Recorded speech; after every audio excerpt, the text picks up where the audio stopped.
from ABC News Radio, KMET 1490 in Southern California. This is BizNinja Entrepreneur Radio with your host, Tyler Jorgensen. Welcome out to BizNinja Entrepreneur Radio. I am your host, Tyler Jorgensen, and today I get to speak with Amanda Signorelli. And I just realized I didn't make sure that that's how you pronounce it. But she's coming to us from Las Vegas, from the oldest and most famous steakhouse in Las Vegas, Golden Steer. And what we're going to cover today is their journey and some of the amazing entrepreneurial things that they're doing right now. So welcome out to the show, Amanda. Thanks, Tyler. I'm so excited to be here. I appreciate the opportunity. And yes, you hit it on the head. It's Signorelli. Awesome. That is, I normally ask that in advance, but so let's go right to the middle of the story. How long have you been with Golden Steer? Yeah, so the business itself has been alive for 62 years, and it's been in my family in particular for over 20. I stepped into the business about a year and a half ago at the beginning of 2019 after I left Chicago and jumped in all the way to figure out what the heck was going on, what we needed to do. And I absolutely loved the business because we had so much history and so much substance.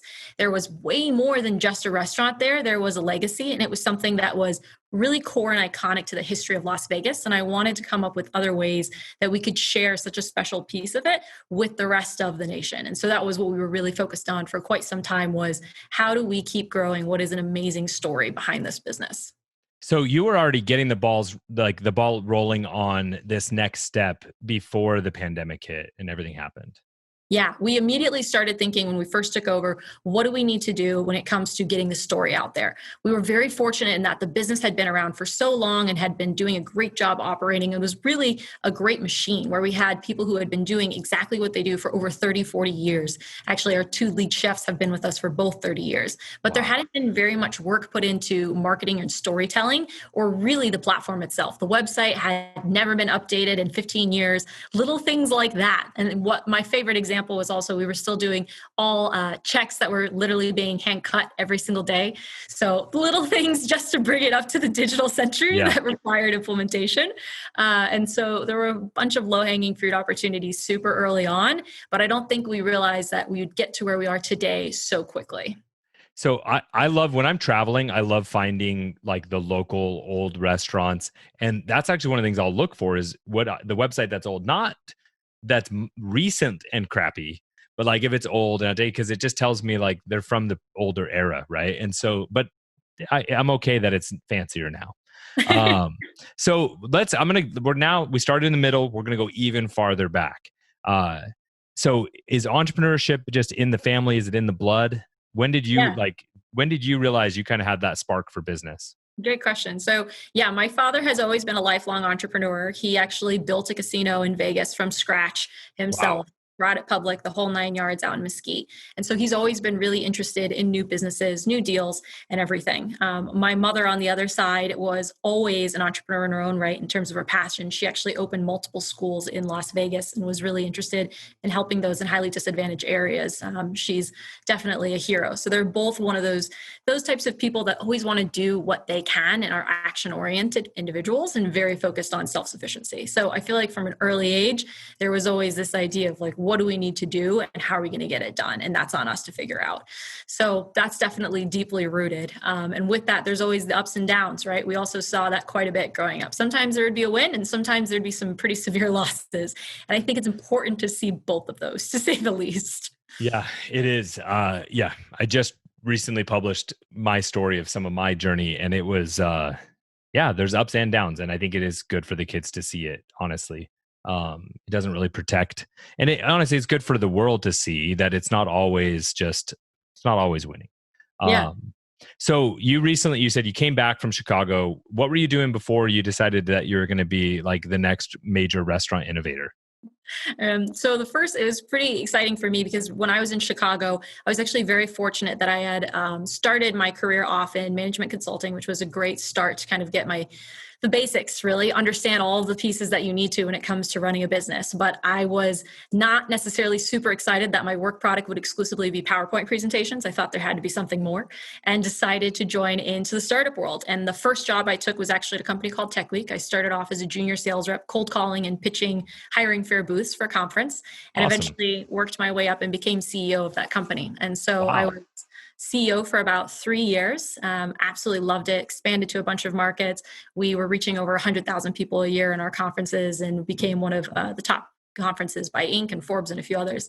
So I was having a great time running that. It was an amazing experience. I left to actually work on another company that was in the startup space. And as I was there, I got a call from my father that he needed a little bit of help with the business, and I'm an only child.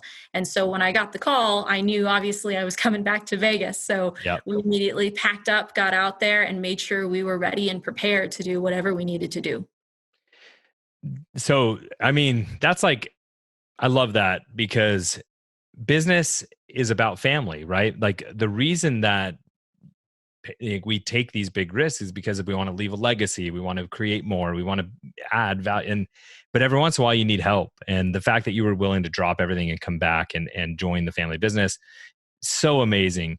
But I also love that you didn't just come in and just clean up what's there, right? You had some amazing ideas. I am in love with the idea of the virtual private dining. Why don't you tell us a little bit about what that is? Yeah, absolutely. So, a little bit of background, like many restaurants, COVID hit and everything went to zero. So, we were all looking at each other saying, okay, what are we going to do? And when we first started, I was super fortunate at the time that when we were diving into this, we had all the right pieces in place. And that was very lucky. And so, it was myself and my husband, who is my co partner and partner in crime for all things of the restaurant. He's actually a techie who used to be a chef. And so, he's very good at understanding how to package food, how to get it out, what do we need to build, everything. And so the two of us said, okay, what are we going to do? COVID's hit. We know that eventually we'll reopen, but even if we reopen, the world's not going to look the same. So what are we going to do for a long-term perspective and not necessarily what's going to be a short-term win? Sure, we could come up with some short-term things that maybe could get us in some cash fast, and they're going to be focused on smaller market opportunities, but that doesn't necessarily mean it's going to help us for the next 3 to 5 years. And we thoroughly believed that the world wasn't going to go back to normal in the next year. We needed to do something more. We needed to do something that was sustainable that could also help us continue on. And so we started diving into thinking about how do you reconceptualize fine dining at home? And the first pass we had was our consumer business, which we launched within 30 days of shutting down. And that project, we ended up shipping out a box nationwide, which included all the elements that we can kind of go into in a little bit. But the other piece that we started doing was, all right, conventions aren't coming back. What's going to happen? We've definitely got a 2020 convention free year. Right. What the heck are we going to do with all of these private diners who used to come in with their corporate cards, candidly? And so as we were thinking about that, we're like, okay, we need to do something for these people. And the reality is no one's networking the way they used to. And everybody's looking for a way to do it that's not just a webinar, because that gets stale really fast. And people aren't excited about being on Zoom for an entire day. So Right. how do you create authentic relationships and get people to relax and get people to have conversations? Which is what launched us into virtual private dining. So we work with our corporate partners. We ship out a 3-course meal. We always overnight it. And then everybody jumps on Zoom and we do a chef cook along. And it gives people an opportunity to do a quick presentation, have a conversation, introductions. And what I love is at the end of the meal, everybody's always showing what they made. So everybody goes through and they're talking and giving each other a hard time about who's able to cook each piece. And then they show the meals that they've put together. Everyone's always comparing like who's got the best steak. And then we'll take off for a couple minutes and let everybody chat and eat. And all of a sudden you hear these really fun conversations of people just chatting. The stress is gone. The moment is there. It's just an opportunity to talk and connect. And it's so hard to do virtually. And I'm so thrilled that we've been able to unlock that with this particular product. Yeah, I love that you gave the background of why you did it and how it really comes down to just rethinking and reapproaching the fine dining experience, which the reason people like the reason why people love sitting down and breaking bread and eating with each other is because you have those natural breaks of the conversation, right? And they may not even realize it, but I think at least you always have those awkward pauses in a business conversation, but then the chef's talking or the waiter's here or we're going to place our order or the food comes, so it gives you those natural breaking points. And I love that you guys are solving the boring Zoom meeting because there are times for Zoom meetings, right? But networking on Zoom is really hard. And so you've blended that. I think it's absolutely amazing. I'm going to be reaching out about doing it for some like as a sales tool and some networking things. I think it's just so, so cool. Thank you. What were some of the hurdles that you guys faced when you were doing this and how'd you overcome them? Yeah. So the first hurdle was how in the world do we ship this out correctly and what can we ship to make sure it's going to be perfect, right? Because at the end of the day, we are a fine dining establishment, which means when we ship you food, it needs to be the highest quality and it needs to be preserved. And it also means we want it to be fresh. We don't want it to be completely frozen. And so the first couple times we did test shipments, we had multiple carriers we were working with. In fact, one of the carriers lost the box completely. It never even showed up. And so I'm so glad we did all these test shipments to start. And we were so aggressive about this early on. We're like, let's ship as many things at as many places as possible to see what the heck is actually going to work. And so we quickly learned, all right, here's what we can ship. Here's how we need to package it appropriately. Here's how we designed it. And then even on our first Zoom call, we did one and everybody started chatting. And it was interesting because people just started opening everything up just to see what it was. But then they weren't necessarily sure what they had opened and what they were closed. We're like, okay, we need to do way more packaging because people are just so excited to get all of this stuff.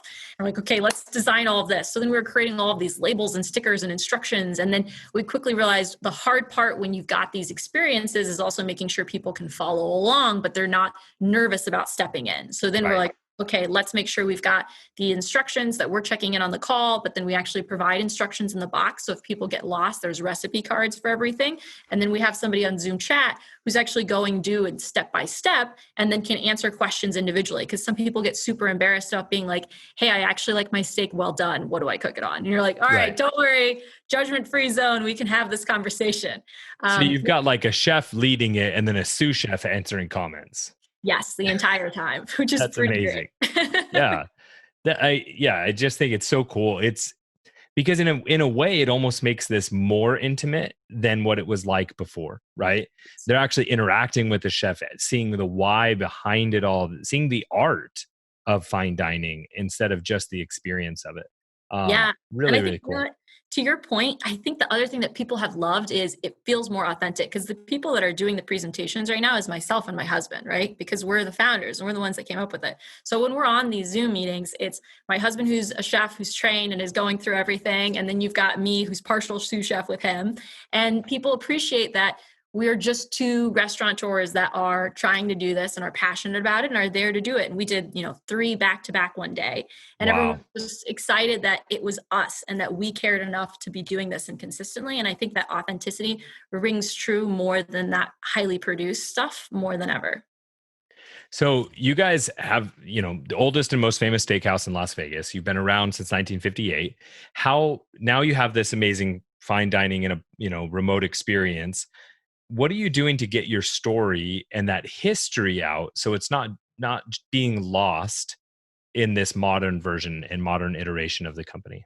Yeah, I think that's a phenomenal question. That was something that was really hard for us when we first got going, because when we tried to imagine how do we ship this out and what does it look like, honestly, a lot of the first people we chatted to who were very into the digital world wanted to modernize us as quickly as possible, make everything super clean lines, really kind of geometric, cool shapes. We're like, no.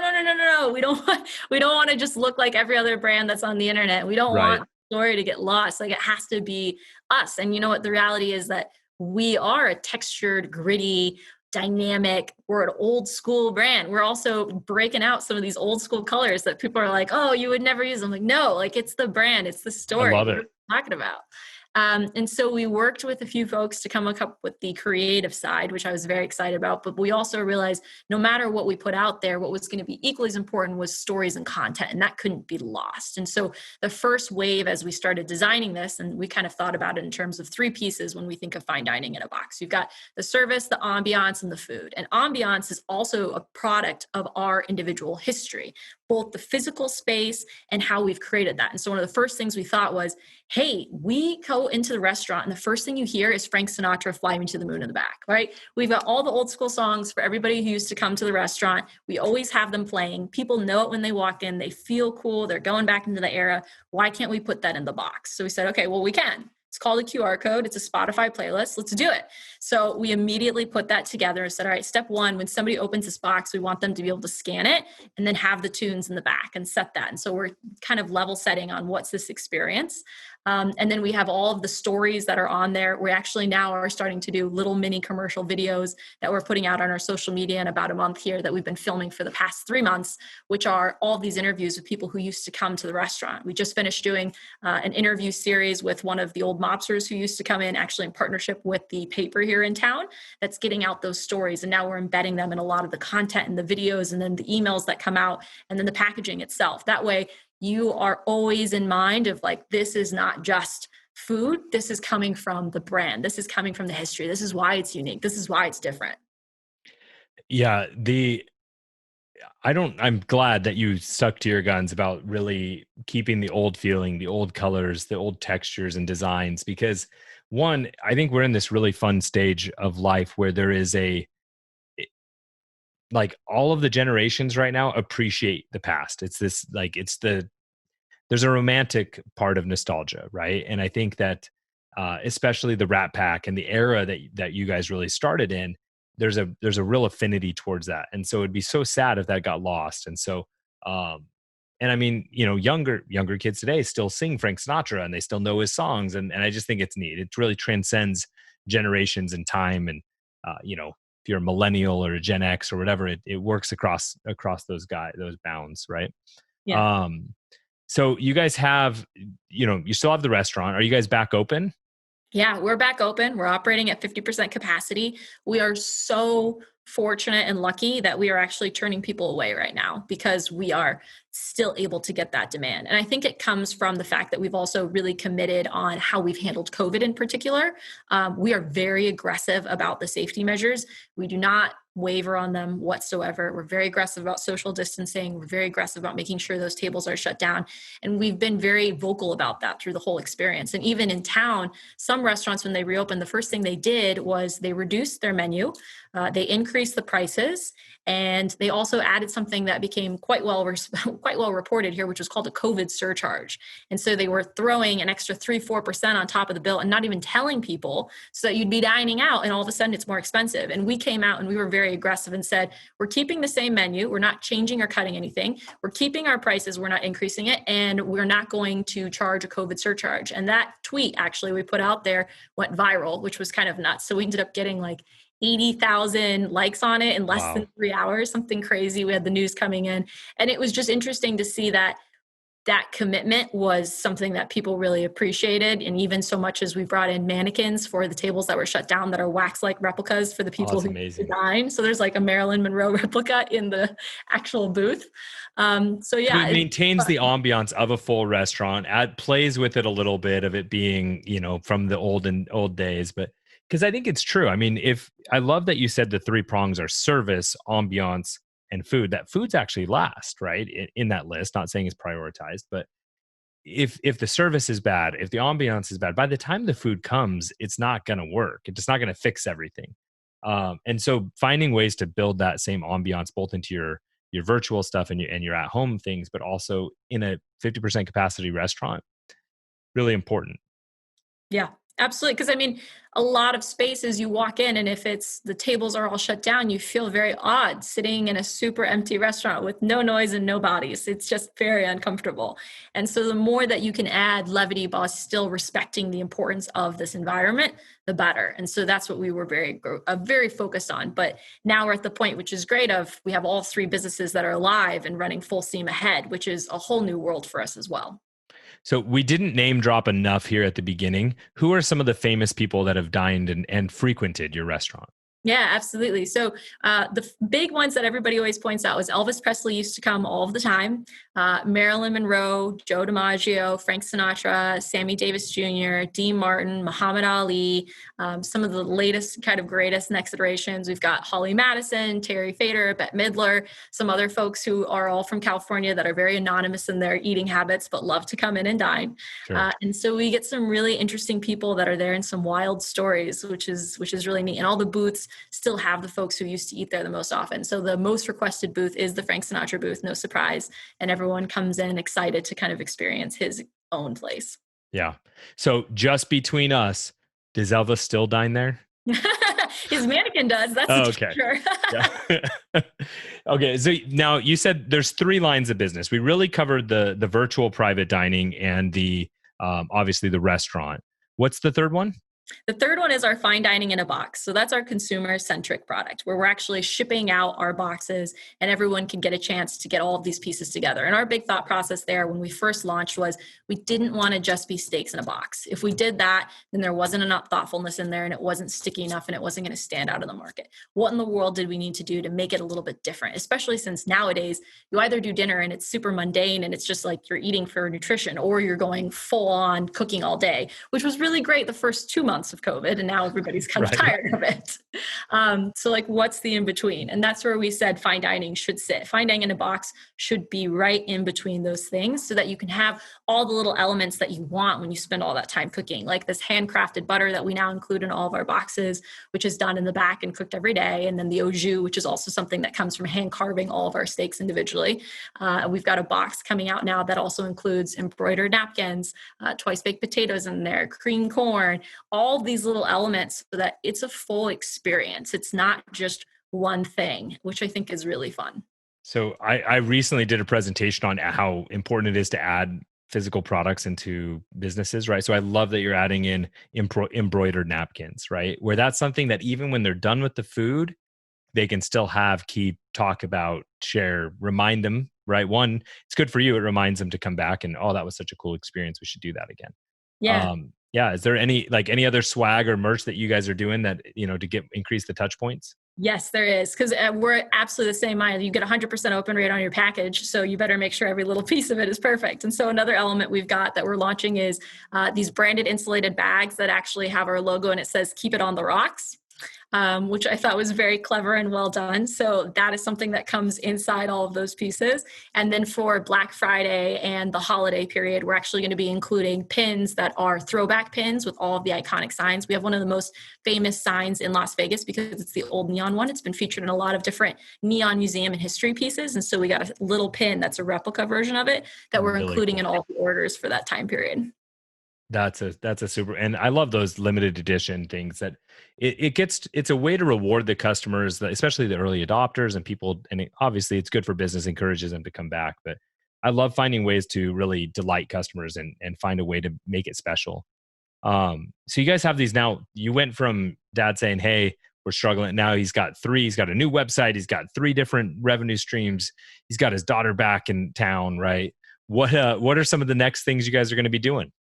Yeah, I think for us, we're so excited about what fine dining looks like over the next 3 years that I'm excited to see what other products we end up developing, because we don't think that these are temporary at all. We think this is going to be the next 3 to 5 years. There's so many companies that are moving to fully remote operations. There's so many companies where people are moving now wherever they are closest to their family, they're picking up and they're doing their own thing, which is great. But that means our relationship with each other as colleagues is fundamentally changed. And so I'm excited to see how this evolves next. The most immediate thing for us is actually we're now starting to work on opening butcher shops ourselves, because that allows us to open up that next wave, which is the wholesale side, and allows us to have control from the fulfillment standpoint. So we're now looking for spaces to be able to do that and then go to market and actually expand those butcher shops throughout the nation, because they'll also have show kitchens in the back, because that gives us an opportunity to have people come in, see the product, learn, interact, get the brand experience, and it'll still feel like the old school restaurant. So that kind of like deep wood and all of these like glass hanging pieces, something that's super authentic, but a smaller footprint that also allows us to control and interact, and then opens up that wholesale channel too. This is probably the most important question. What is your favorite steak and how do you like it prepared? That's easy. If you're not ordering a ribeye, I don't know what you're doing. That is amazing. I love ribeyes. I'm always a 22-ounce ribeye gal, and I'm always doing it medium rare. And I like to have the au jus, and I like to have the butter. Don't need anything else on there. I never do steak sauce. If you have steak sauce, it means it wasn't prepared well. That's what I say. I agree. Love it. Yeah. I think I told you I was camping a while back, a couple of weeks, and we were out in Moab, Utah, and everyone else is like eating kind of boring food, and I cooked up a full tomahawk steak with like garlic herb butter. Everyone's like, "What are you doing?" I'm like, "I'm hungry. You got to eat well. Just because I'm camping doesn't mean I have to eat food I don't like." We did the exact same thing in Zion. We brought out like 10 ribeyes and we're out there camping and cooking for everybody. And I was like, we might as well be the center of it so people can try it. That's the best way to do it. And the tomahawk, I imagine, was solid. It worked out. It was good. Yeah, I absolutely love this, guys. I really hope everyone goes and checks out goldensteerstatecompany.com. Obviously, if you're in Vegas, go by and check out the restaurant. But you have two ways to experience it, right? You can do the whole virtual private dining experience, or just check out the whole meal in a box. What's the name of that niche again, or that one? So we call it fine dining in a box. Fine dining in a box, or virtual private dining. Those are the two, right? Those are the Awesome. two. Okay.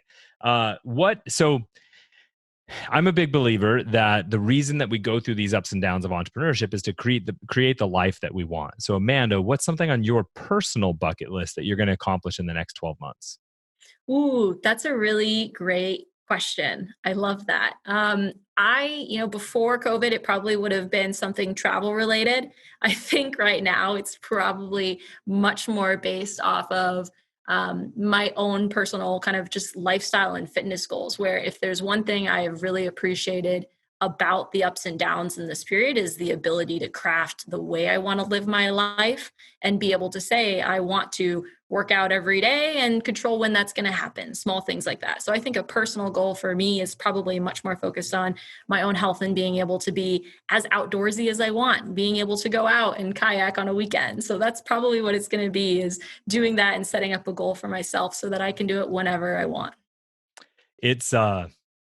It is really fascinating how the call to go indoors has led to the exodus of the great outdoors. And because you can go camping and socially distance, and you can do that. And I mean, businesses that have been dormant or struggling for a long time are now struggling to keep up in stock, because tents are being sold and kayaks are sold out and everything's just selling. And I love it. I love it as someone who's always appreciated the outdoors. I think that's a really cool goal. I still have some travel goals for the next little while, but that might just be harder. But where is one place you'd love to travel to?